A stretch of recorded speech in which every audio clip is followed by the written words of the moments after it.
I have to, I can always remove a little more later on if I'm not getting the shape I want, but that looks pretty good. Now I'm guessing that this is a little big, so what we'll do is we'll put this back on and then we'll cut some of that off. What I'm going to do is just cut this board up. Let me grab the scissors.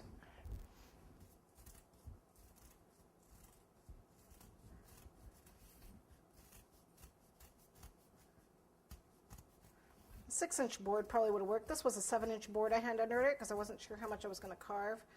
So I'm guessing a 6-inch board would have probably been perfect and you wouldn't have to cut it at all. Okay, yeah, that kind of looks like a round pillow. Looks like the shape we're going for. Let's get rid of the extra crumbs. And we will crumb coat our cake. A little bit of buttercream here.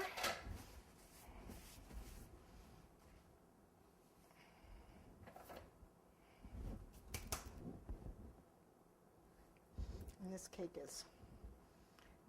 this is not one of my cakes. My oven's broke. So this is a purchased cake. So see, you can always make things work. I went to a local cake shop where they sell, unfinished cakes. Sometimes they sell them at your bakery.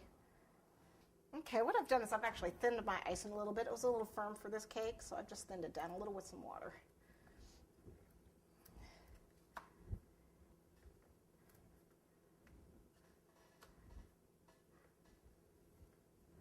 It's just a little too thick, and this cake is a little softer than I'm used to.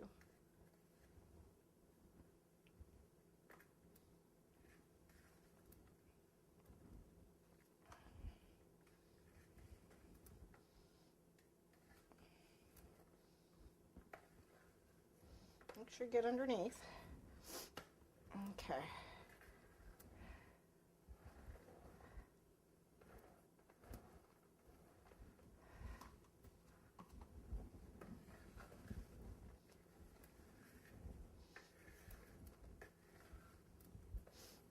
We're going to smooth that up. Got my little piece of acetate here just to smooth it up. Oh. Let's get your hand on it.